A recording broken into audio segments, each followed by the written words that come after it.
محمد عاصمی این نام برای فیلسوفان جهانی خیلی شناس و برای اهل فرهنگ تاجیک بسا عزیز است. زیرا موصوف عاید علم‌های فلسفه طبیعت شناسی، تاریخ فلسفه، زبان و ادبیات دانشی بلند داشته، مؤلف زیاده از 10 اثر و 250 مقاله‌های علمی می باشد. تألیفات او را مسئله‌های خودشناسی، تدقیق پهلوهای آثار امیر خسرو دهلوی، مسائل هستی شناسی، از جمله تصویر فیزیکی عالم و معرفی نمایی نقش تاجیکان در رشد تمدن جهانی فراگیر می باشند.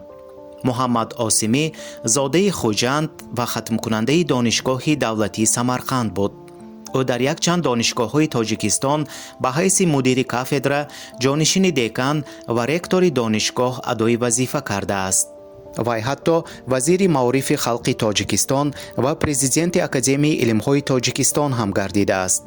عاصمی اینچنین چهره سیاسی ارباب دولتی هم بود که چندین وظیفه‌های سیاسی دولتی را نیز اجرا نموده است و خدمت‌های شایانش با ارزن و مدال و جایزه‌های بین‌المللی زیاد قدریابی کرده شده است. به نزدیکی در مرکز پژوهش آقاخان شهر لندن نمایش فیلم مستند عاصمی که از جانب کارگردان آمریکایی کریس شولر آماده کرده شده است برگزار گردید.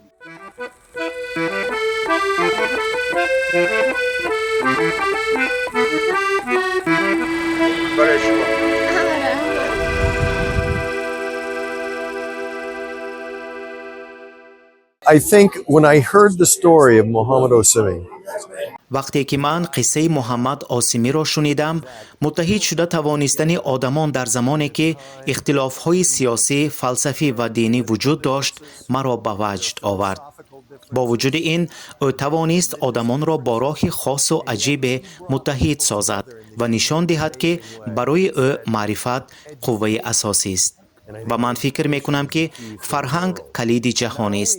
نه تنها فرهنگ، زبان هم، زیرا زبان خود فرهنگ است. من این فیلم را بارها تماشا کردم و غایه اساسی آن سال به سال باز هم مهمتر می گردد. امروز در ایالات متحده این فیلم ضرورتر از هر وقت است. و وقتی که ما به زبان این فیلم گوش می دهیم، می فهمیم که متحد کردن آدمان توسط فرهنگ و معارف نه تنها برای ایالات متحده بلکه برای تمام جهان اهمیت بزرگ دارد. فیلم در سراسر ایالات امریکا نمایش داده شد، در بسیار جشنواره ها اشتراک کرد و جایزه های زیادی را صاحب گردید. آن حتی جایزه امی را برای آهنگ های عجایبش به دست آورد. اما برای ما مکافات ها مهم نیستند، بلکه مهمش این است که توسط چنین واقعی ها آدمان بیشتر می توانند این فیلم را بینند و عاید آن صحبت ها کنند مثل امروز. زیرا محاکمه ها در اطراف فیلم شاید حتی از خود فیلم مهمتر باشند. are almost more important than the film itself. در تقدیمات در قطار تماشابینان زیاد از گوشه و کنار دنیا، دوستان و نزدیکان و بخصوص فرزندان و نبیرگان محمد عاصمی نیز اشتراک نمودند. بایدهای دوست داشتنی پدرم این بود که آدمیت احترام آدمی، با خبر باش از مقام آدمی. اگر ما یکدیگر رو احترام کنیم، مقام یکدیگر رو قدر کنیم، انسانیت به هم پیوست می شود. همیشه می گفتن که ما باید پیوند کنیم، دل ها رو، نسل ها رو پیوند کنیم. مقصد این هم همین بود که در این دنیا ما فکر و عقیده ارزش های انسانی پدر رو دوام دهیم. پدرم خودشون پیوندگر بودند، پیوندگر دل ها، پیوندگر نسل ها. کتابی که چاپ کردیم چنین دارد، Connecting Hearts, Connecting Generations.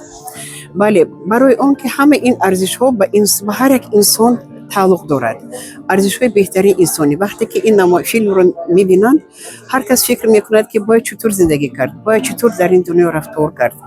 و فکرم این فیلم به همه نزدیک شد. هم در امریکا، ما دیروز از دهلی برگشتیم، این فیلم خیلی در دهلی هم کانفرنس گذاشت و نمایش داده شد، خیلی پسند اومد و مردم میفهمند. برای اینکه انسانیت در همه جا یک است، ما هم انسان هستیم، همه یک خیل دوست می‌داریم، همه یک آرزو داریم، همه چیز رو ما تلقی می‌کنیم. پدرم میگفتند مقام انسان عالی، قدر انسان بلند است. همین رو احتیاط کنید. هر نفری که این فیلم را تماشا میکرد به اختیار به فعالیت، تعلیمات و کارنمایی و خصلت‌های نیک این نابغه بزرگ خلق تاجیک گشته و برگشته احسن‌ها میگفت. برای ما این فیلم خیلی اشک‌آور بود. اون فکر و عقیده های آسیمی چطوری که گفته گذاشتن دیگرها، ایدئولوژی و فکرهای برای زندگی امروزه را بهتر کردن، برای مردم را جمع کردن خیلی مهم است و آسیمی همیشه کوشش کرده بود است که مردم را با هم پیوست کند، بین اونها مرزها را گفته پرتاید. مردان مثل آسیمی فرزندان ملت نه تنها تعلق به تاجیکان هستند، آنها فرزندان جهان هستند که جهان امروز به این گونه انسان ها نیاز دارد، چون آسیمی پیوندگر بین غرب و شرق بودند. خرسند کردن، خوشحال کردن خود یک هنر است، اما خوشحال کردن دیگران یک صنعت است.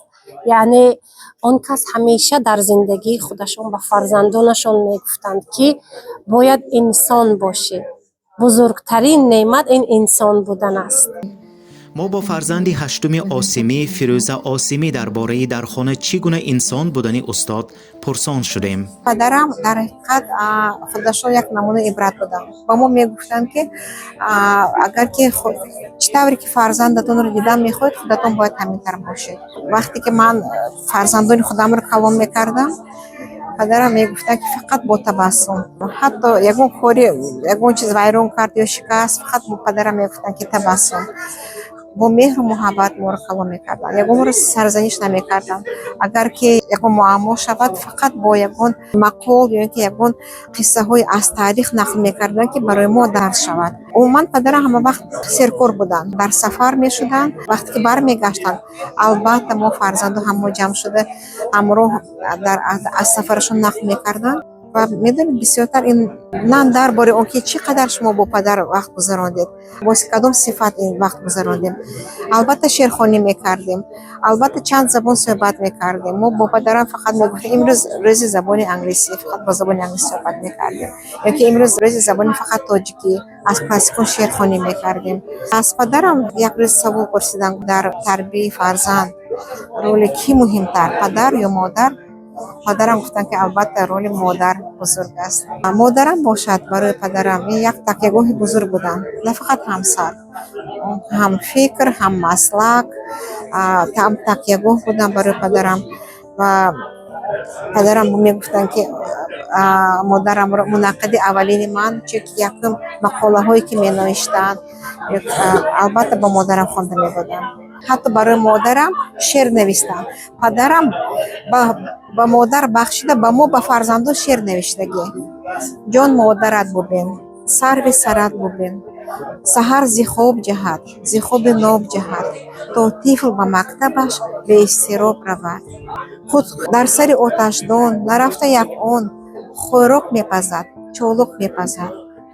خود نمیخورد یا دود میخورد، منت نمیکند، مهنت حمید میکند. جان مادرت ببین، تاج سرت ببین. وقتی من همین که کم و بیش به خلقم خدمت کردم و در دل آرزوی باز خدمت کردن دارم، وقتی من این که من بیشتر شما فرزندان عزیز نبیرهای شیرین دارم. بله، استاد آسیمی به معنای تامش پلی بزرگ و بیزوال بود میان نسل‌ها و ملت‌ها. شمع معرفتی که این شخصیت فرهنگی افروخته است، عصرهای عصر راه ملت‌ها را فروزان خواهد کرد. فرخ یلداش از لندن مخصوص برای آریان.